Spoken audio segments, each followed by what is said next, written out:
Good morning, everyone. It's a pleasure to be here. And first, I'd like to thank USC Price and, of course, AMP SoCal. Dion, Libby, the team here has been great. This is my second AMP SoCal event, and I will say they are extremely organized, and it's a pleasure to be here again promoting the manufacturing base here in Southern California. I'd also like to thank Lieutenant Colonel Atkins for that very inspiring keynote speech, so thank you for kicking that off and getting our great ideas going. So my name's Shane Fleming. I'm VP of U.S. Operations for Rocket Lab. It's a pleasure to be here this morning. For those of you who don't know much about Rocket Lab, Rocket Lab was founded just over a decade ago by Peter Beck, who's pictured here on the screen. Peter's been a great visionary down in New Zealand. Ever since he was a kid, he's always wanted to commercialize space. And so that's exactly what we're trying to do at Rocket Lab. So over the last 10 years, the company has worked with various U.S. Organizations such as NASA and DARPA, working on various propulsion systems and special projects. In the last 4 years, Pete went to Silicon Valley and started to raise venture capital money to go after his big dream, which was really to help liberate the small satellite market trying to go to low Earth orbit. And so that's what he did. He went to Silicon Valley, raised some capital, and started very aggressively growing the team and our manufacturing capabilities to develop a small orbital launch vehicle. And so that's exactly what we did. And two ways we've done that. So the most important thing was to reduce the cost and increase the frequency. So our ultimate goal is to launch weekly at a price point of $5.7 million. And to do that, we've designed an orbital launch vehicle that was built and designed with a clean sheet, with manufacturability in mind. When we first started building this vehicle, we knew we wanted to launch it weekly. We knew we couldn't afford long lead times on parts. We knew that it needed to be vertically integrated, and we knew that it needed to be low cost. And so that's exactly what we did. We leveraged a lot of the boat building and carbon fiber expertise that was in New Zealand at the time. Most of you may know that a lot of the America's Cup racing boats, like Oracle and Team New Zealand, are all based out in New Zealand. And so that's why we've developed a fully carbon composite launch vehicle. All of our kerosene tanks and our liquid oxygen tanks are fully carbon fiber composite. The vehicle itself is 55 feet tall and 4 feet in diameter, and at liftoff at sea level, it provides just over 45,000 pound force of thrust, and we can carry 150 kilograms to a low Earth orbit of 500 kilometers. So in order to get to orbit, obviously we need some thrust. So Lieutenant Colonel Atkins has spoke numerous times about the Rutherford engine. This is something we're very proud of. This was developed fully in-house. The chamber itself is fully 3D printed via Inconel. And one of the other things we're pretty proud of is that the turbopumps which drive propellant into the engines, the LOX and the kerosene, are electrically driven. So we are carrying batteries on board to able to drive that fuel into the engine. And again, this has been done on small scales before, but no one's ever really developed a fully electric turbopump cycle for a LOX-Kara rocket engine. Something we're very proud of. So we wouldn't be here today without our customers. Our customers drive the pipeline, they drive that innovation cycle. So we're very fortunate to have Planet as our customer. Planet have a constellation, largest constellation of Earth imagery satellites. Their ultimate goal is to image every part of the Earth every day and look for change. NASA, we're very fortunate to have a venture class launch services contract with NASA. Spire do a lot of marine traffic and weather type CubeSat spacecraft.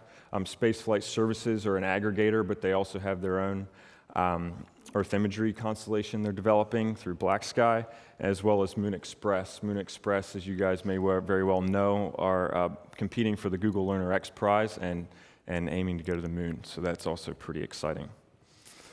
So a lot of people ask us, why New Zealand? Why are you in New Zealand? Why you originated there? Are you still based there because of that? Or what's really the driver? The reality is we are a U.S. company. We've started growing a huge manufacturing operation here in Huntington Beach, but the main reason we're in New Zealand is because of the launch site. We talked to U.S. ranges. We went to all the U.S. ranges and we said, hey, we want to launch once a week and we want to do it for cheap, and they all kind of laughed at us. And And the reality was, at the time, yeah, the air traffic is dense. The population densities are dense. There's a lot of competition amongst launch providers to get those launch windows. You've got weather, you've got all these different things, and you also, of course, need to launch over water. So geographically, you're constrained to the coastlines. And everyone wants to live on the beach, of course. So when we look at New Zealand, we went all over the world, but when we really looked at New Zealand a bit closer, New Zealand's really this geographic gem in the South Pacific. We want to launch over water. Well, around New Zealand, there's, millions of miles of water. You can launch east, you can launch south, you can launch somewhat north. You've got many, many different options. You've got multiple coasts, you've got different islands. When we look at population density, it's a very low population area. There's very low air traffic. When we launch from New Zealand, we have to worry about one flight from like Sydney to Chile. It's crazy. We've got low shipping densities. So all these things really help when you're looking at launch sites. It also helps that New Zealand's a Five-Eyed ally to the U.S., and it's an English-speaking country, and the government's quite well stable and established. So having those types of relationships is also very strong. So we are in New Zealand because of the range, for those reasons. And the other nice thing about New Zealand for our specific launch site in Mahia is our orbital planes. The range that we can get is very vast. So we can go from anywhere from 39 degrees all the way to sun synchronous. Right now, if you want to do that in the States, if you want to go to the space station, fly out of the Cape. If you need to go sun sync, however, you got to traverse the US and go out of Vandenberg. We can get all those same orbital planes out of one launch site in New Zealand without having to traverse a continent. So it's pretty advantageous. The other thing, we are a US company, and we do operate under an FAA commercial launch license. So we're very proud to be working with the FAA on this as well. So in order to do what we did with the US and New Zealand governments, we had to help facilitate a technology safeguard agreement between the US and New Zealand governments. That's a very historic agreement, certainly set a precedent, something that I think both countries are very proud of, and certainly has helped facilitate the aerospace industry both in New Zealand and in the US. And it also helps pull up the New Zealand Space Agency. So right now, or previous to now, space was not regulated in New Zealand, even though New Zealand was signatory to some of the key outer space treaties and such. And so this really enabled New Zealand to kind of build a regulatory regime that helped facilitate the industry, but also protect national interests. So in May, we recently had our first maiden test flight of the Electron launch vehicle. It's a test. It's something we were all very proud of. This is taken from the beautiful launch site in Mahia, which you'll see in a second. And once this is finished, I'll just say a few quick words about that particular mission. ROM, this is flight on mission cord. Re-verify COLA windows and confirm release of the T-minus 2-hour balloon.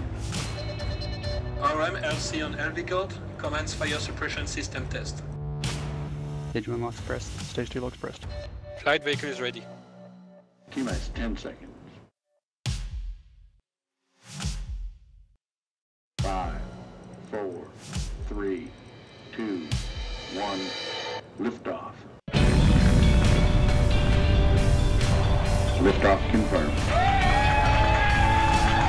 Vehicle is cleared to pad.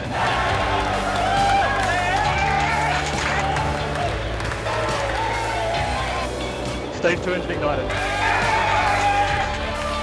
Stage separation succeeded.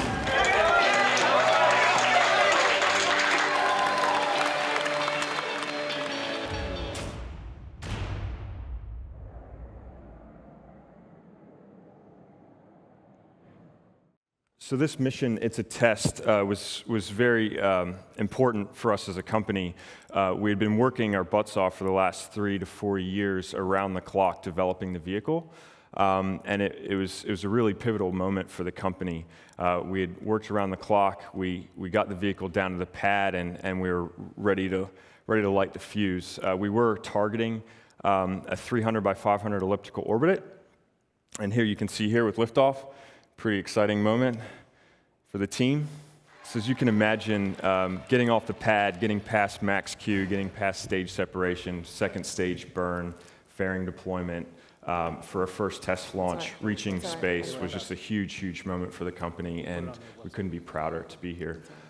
So now, basically, that really kind of identified that our fundamental design for Electron works, and we are now ramping up production here in Huntington Beach, and we've just recently shipped the vehicle, our second Electron vehicle, for the mission called Still Testing down to Mahia. It just arrived earlier this week, and we're gearing up for our second test flight here shortly in the coming weeks, so we're pretty excited for that. With that, I think I had one last slide. So we do have a 115,000 square foot facility here in Huntington Beach in Southern California. We're ramping up production there. We're doing additive manufacturing. We're doing a lot of CNC machining, precision cleaning, welding, those types of things. We have a number of job ads up that we're recruiting for very actively. So if you know of anyone who is interested, please take a look at our job website. I'm also here for a certain portion of the day. Be happy to have a chat with you guys if you're interested. But yeah, we're continue to grow and recruit a really good, motivated workforce. So if you're interested, please let us know. Thank you. Yes, good morning. I'm Talbot Jaeger, and from NovaWurks, founder and CEO. CTO, actually, as you said, I like to lead from the technology position. The business side of it, I leave to a good staff and a group of people who can lead their area. But for technology, I'd like to thank basically Lieutenant Colonel Atkins here this morning for seeing a vision that we put together over the past 5 years of development, and AMP coming to you to sort of explain where we've focused efforts. The team is seasoned and about 25 individuals, also millennials, a great mix we throw together. And we wanted to tackle a difficult challenge. Not only are we experts in the space business over the years with the years of experience, but trying to tackle how to do things maybe differently.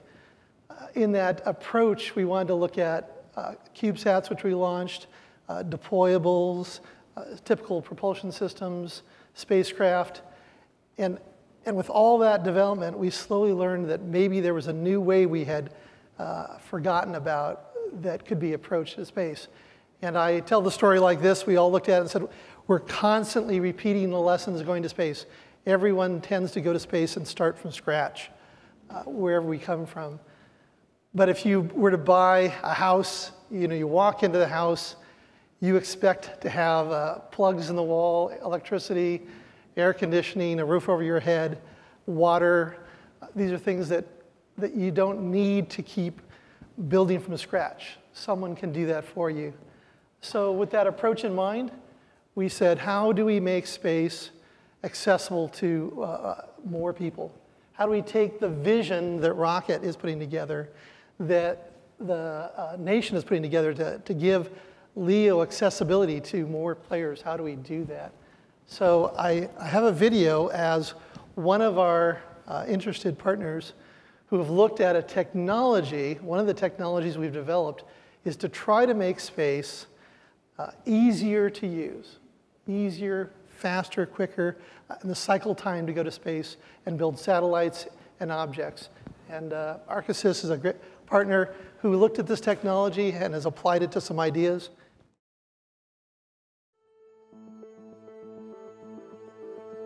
Since the origin of our species, we have distinguished ourselves by an exceptional ability to collaborate, to aggregate our knowledge and efforts, becoming much more than our sum total as individuals. Not only has this ability led to some of our greatest achievements, the pyramids of Giza, the Industrial Revolution, nuclear fusion, the internet, it will inspire how we succeed in our ongoing expansion into space. Attempts to expand commercial ventures into space have historically been limited because satellites and other on-orbit spacecraft cannot be easily modified post-launch. DARPA's pioneering research and investment in a flexible, lower-cost satellite architecture has yielded a fundamentally new approach to on-orbit systems: SATLITs. Informed by the concept of cellular morphology, SATLITs contain the functional capabilities of a traditional spacecraft, and are designed to aggregate and collaboratively share resources, much like the cells in the human body.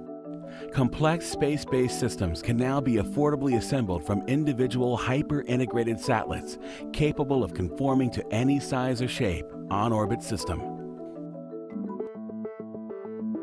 Arcasys, in partnership with the aerospace startup NovaWurks, is actively developing commercial applications and new markets for this disruptive technology. Our combination of innovative IP, development capabilities, and research partnerships is enabling fundamental leaps forward through an affordable space platform architecture that is self-healing, self-assembling, and scalable. Imagine a constellation of satellites that spans the planet, capable not only of sensing, collecting, and broadcasting traditional data, but expanding its capabilities while in space to become completely new products. We are building it. Imagine that same constellation of satellites could reconfigure itself into not just a data delivery platform, but one that will deliver power to ground stations around the planet by modifying itself the way our body's cells grow and expand. We're enabling that today. Now, what if this new constellation could be joined by thousands of additional cells that can reconfigure the existing architecture into a space dock, one that will build the second-generation spaceships that will embark on journeys beyond our planet? Sounds like science fiction? We're making it into science fact today. This year marks a major milestone as we demonstrate this pioneering capability in its first space launch. Join us as we awaken the next generation of space entrepreneurs through a revolutionary technology that will create, innovate, and connect everyone.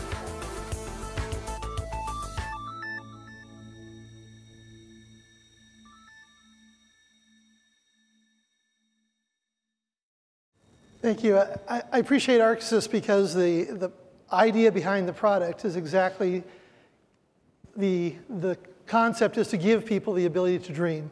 And they took this basic cell, which actually I have up here to share.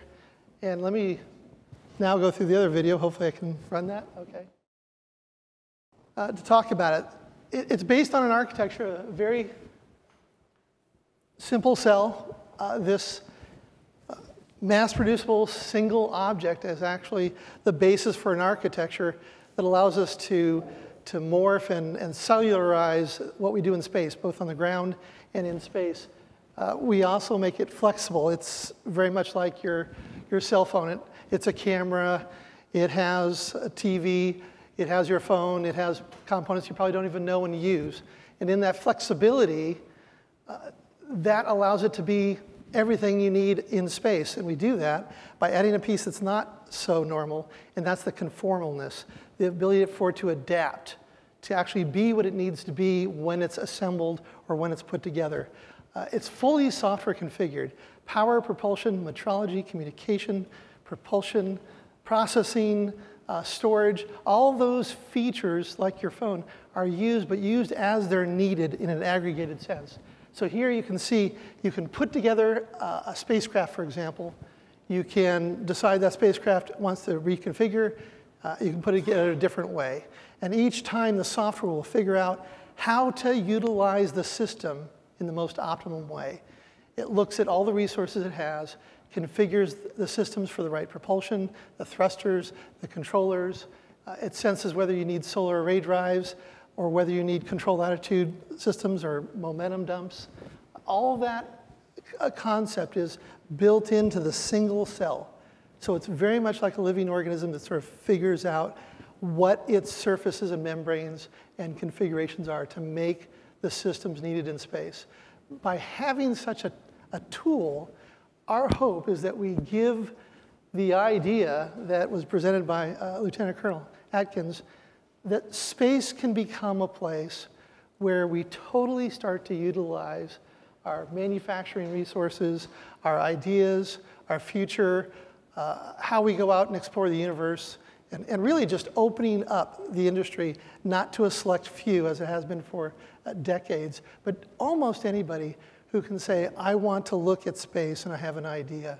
And that's what our our company's really been focused on how do we open up the thinking for space and make a tool that makes space use available and easy.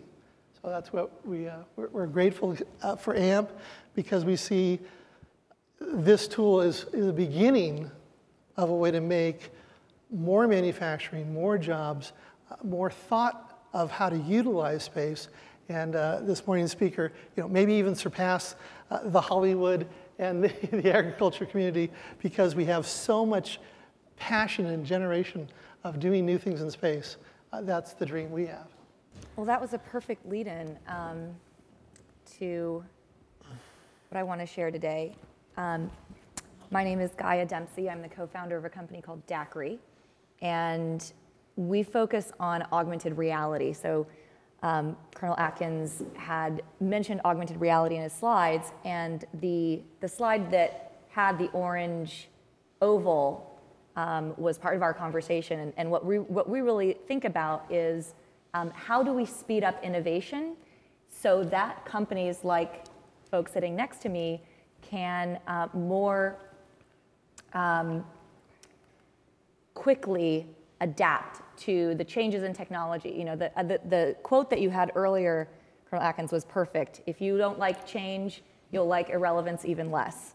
And that's exactly what our company really looks at addressing, is how do we connect the dots across all of the different phases of innovation, of your product life cycle, to create efficiencies, and also to really free up your mind's bandwidth to be able to have that creative capacity to focus on solving real problems, and sort of taking away the things that we don't need to be necessarily focused on with our problem-solving creative energy.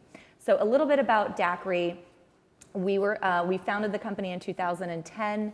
Our headquarters are actually just around the corner here in downtown LA.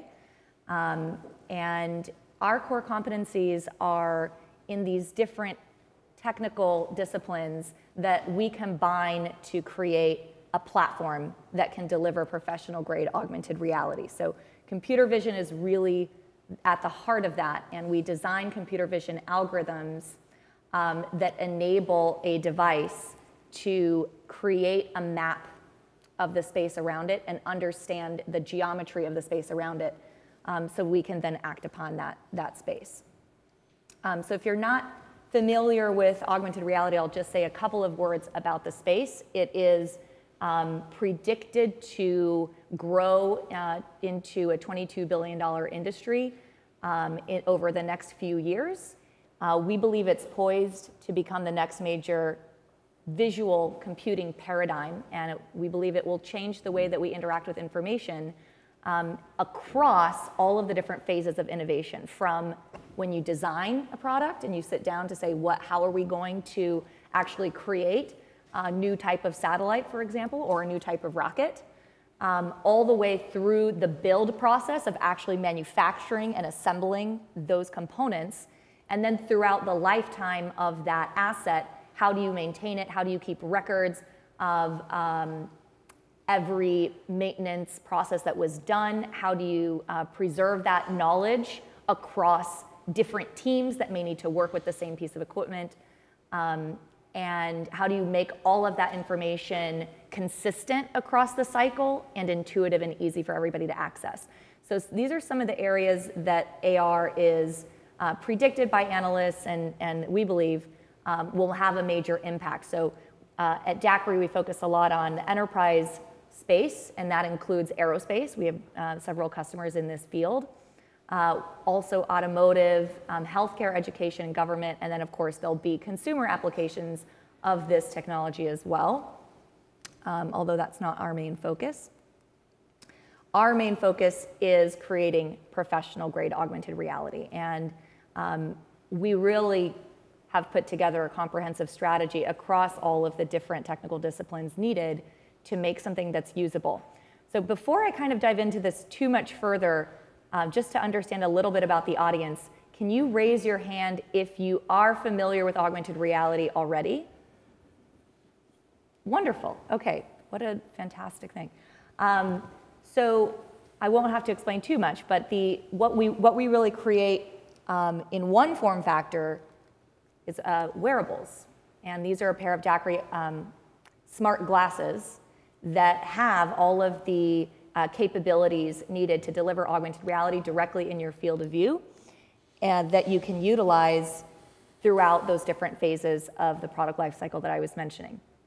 And in order to do that, what you really need is high precision computer vision that can really track the world around you without latency, do it in real time. Otherwise, you run the risk of the person feeling sick if you're not displaying an augmented reality object in such a way that it will act as a true physical object. You are not really delivering something that's usable. And then the display technology is really important. So it doesn't do you any good if you have a very accurate, reliable, robust computer vision algorithm that can deliver that, that object's location in space and make it really robust and strong if you can't see it.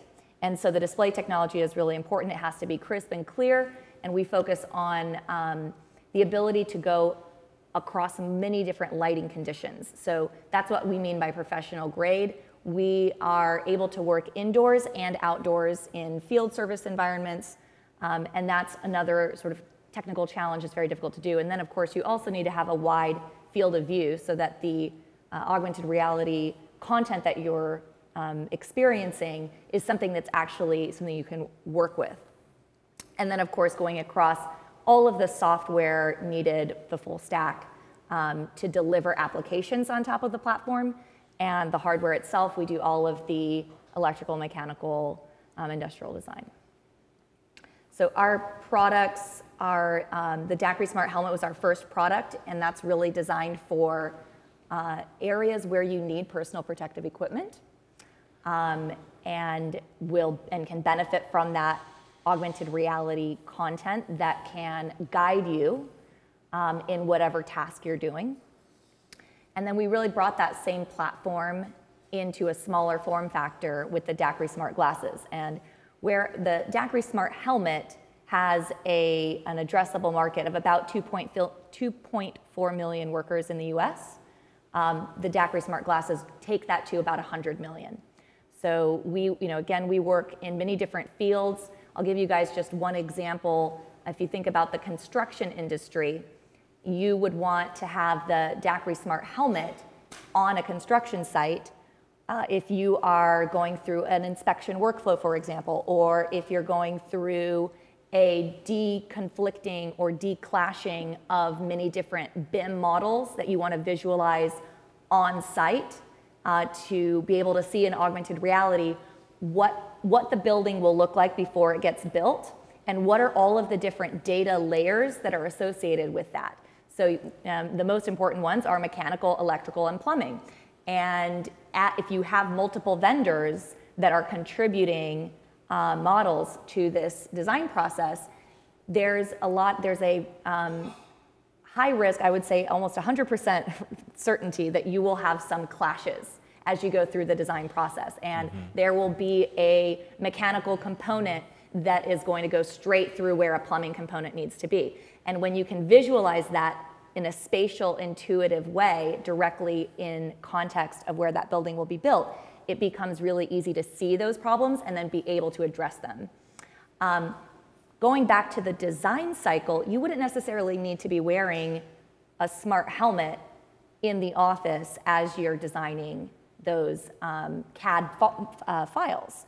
And so that's where the DAQRI Smart Glasses can really extend that platform into many different spaces and many different use cases. And then I won't really talk too much about the DAQRI Smart HUD today, but suffice to say we also make a head-up display that places critical information in front of the driver in the windscreen, and we do that through a holographic display technology. So just a couple words about the components and in the glasses. We are using visual inertial odometry and sparse mapping to do the tracking. So we have cameras in the device that enable all of that information to be collected in a widescreen format. So we're picking up features and contrast points in the world, and then we're fusing that data with the movement of the IMU to create that real-time geometric map of the space around the device. And we also have a compute pack that is running, that has the battery and has the compute that's equivalent to a professional laptop. So it really allows you to work with complex workloads and high levels of data density. Some of the solution areas for AR are maintenance inspection, production assembly, operations, and AEC. And I just want to give a quick example of what that looks like in a case study. So this is an example of a project that we did with Siemens where they're building a complex piece of equipment. In this case is a gas burner that's going into a larger gas turbine. The turbine is probably half the size of this room. So it's a really complex, big piece of equipment. This is just one component that's about the size of a barrel. That has many different steps, probably about 150 to 200 steps that you go through in the assembly process. And we designed an interface that on the left here, you can see this is the entire assembly that's complete. And we allow you, and you can see the gentleman wearing the smart helmet, he can access all of this information directly in his field of view and interact with it in a hands-free form factor. So he can take that component and he can actually do what's called a 3D explosion, where he's going to explode the parts and see all of the individual pieces that make up that larger assembly. Then he has a labeling system where he can look at 2 or 3 different components and highlight them, and everything else will go transparent. So you really get that intuitive spatial understanding of how those pieces fit together, what they're called, what tools you need to operate them. And then on the top, you can see that there's the ability to document your build process as you go. So in this case, we're asking the team to record the serial number on each component as they go through. And that gets collated into a seamless report at the end. So instead of sort of scratching this on a piece of paper and losing track of your documentation, you have everything really organized, seamless, and easy, and you're gaining huge efficiencies in that process. And then on the right, you actually can see that there are work instructions that go through every single step of the build process. And workers felt more confident and safer because they knew that they weren't missing a step as they went through this. And they knew that they were really doing a great job. I'm going to talk a little bit more about just some of the results from that case study, but I have a quick video just to show you the mapping in action. This is the smart helmet 3D mapping a space as somebody walks throughout a room and is creating that 3D model that they can then download and utilize. And we've had customers who say, you know, in order to do what your helmet just did in 5 minutes, it would have taken, you know, hundreds of hours to model something out. So we can really model out large spaces, and we have invested in the capability of robustness and persistence across large distances. So you can walk around a huge facility and know that when you place an augmented reality piece of content there, for example, a quality issue, that will really remain there and be robust even as you walk around, and everyone will be able to access that and have the same level of situational awareness. Just to finish the story on the Siemens case study, and you can see here the gentleman standing there to give you a sense of scale of what that burner is, that overall gas turbine is that they're working on. So we said, how can augmented reality make this process better and reduce the training time to really get people skilled up more quickly? And again, give them that guidance so that they can free up their mental bandwidth to problem solve and not have to memorize, you know, things that are really not value added. So we were able to reduce the time to first assembly to under an hour. Just so you can see the comparison, it would normally take between training and assembly a full day to do the same process. So a huge savings in efficiency. We also look at the user personas and ask, you know, is this something that the end user is actually interested in utilizing? And we found that the answer is yes. This is a usability scale that predicted that users would not just support, but in the case of novices and refreshers, actually drive the adoption and evangelize the use of the technology. And then just a couple of key takeaways. Users really felt safer and empowered and confident using this technology. They would recommend it. And they felt that they would be able to do any assembly, even with components that they weren't familiar with, utilizing this technology. And that is it. So thank you. And I'm excited to have this discussion with all of you. Hey, thank you. With what Rocket Lab has been able to do with Rutherford, what GE Aviation is investing, how disruptive do you believe 3D printing will be to our industry? Thank you for that question. I think it'll be very disruptive. When you look at our kind of design cycle as part of what we do at Rocket Lab, it's a very quick iterative process. It goes back to the OODA loop, right? And so it's kind of learning very quickly, failing quickly, learning from your mistakes and redesigning it and making it better. Additive manufacturing, when we first started out our engine, developing our engine, a lot, when we first bought our first 3D printer, a lot of the parameters around Inconel weren't really known. We had to develop a lot of those parameters ourselves. We weren't really given an OEM book that just says this is how you print Inconel. So we really had to dig deep, learn a lot of those parameters, develop those parameters to make sure that we developed and produced very quality, efficient parts that were reliable and could withstand the heat and the forces of a rocket engine. And so when you look at that and you look at how quickly that technology is developing across the world, it's mind-boggling how big it's getting. And the better and better these machines and these parameters are getting, I think there's going to be a huge, huge advantage over additive manufacturing versus subtractive manufacturing in the future. There's also a saying, it says, if you can turn it into a liquid or a powder, you can print with it. And so think about that. Think about all the materials you can turn it either into a powder or a liquid. How much wider adoption by OEMs of disruptive technologies like additive manufacturing, replacing and obsoleting traditional suppliers and supply chain? And that's probably a large number of suppliers in this room who are wondering, how much is their world going to change in the future with additive manufacturing? Absolutely. I'll answer that. So I guess with anything, there's also a cost component along with it, right? So it's great to do cool things and have new technologies that disrupt the status quo, but at the end of the day, they still need to be quality, reliable parts that are efficient and cost effective. So although there are some really exciting technologies out there, I think it's still very important that we maintain that competitive edge to produce economic parts that are high quality and let the best process win. But right now, I think there is going to be ultimately a wide range of parts produced from additive and subtractive to enable the build of certain components.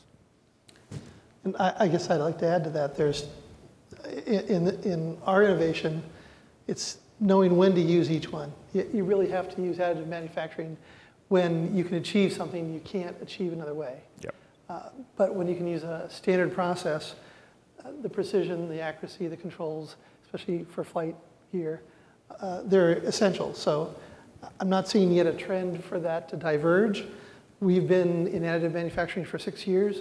We were early adopters with many machines in our facility, and we've watched the industry grow. But there still is a demand for high precision machining that isn't quite at the level of additive manufacturing. Talbot, while you're talking, how large of a satellite can be made with the building blocks approach? How large?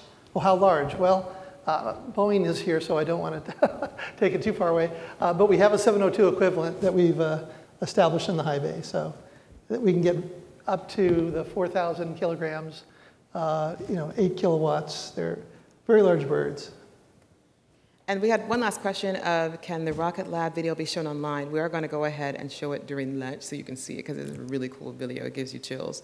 But is it available online? Yes, too? it is absolutely available online. Awesome. Okay.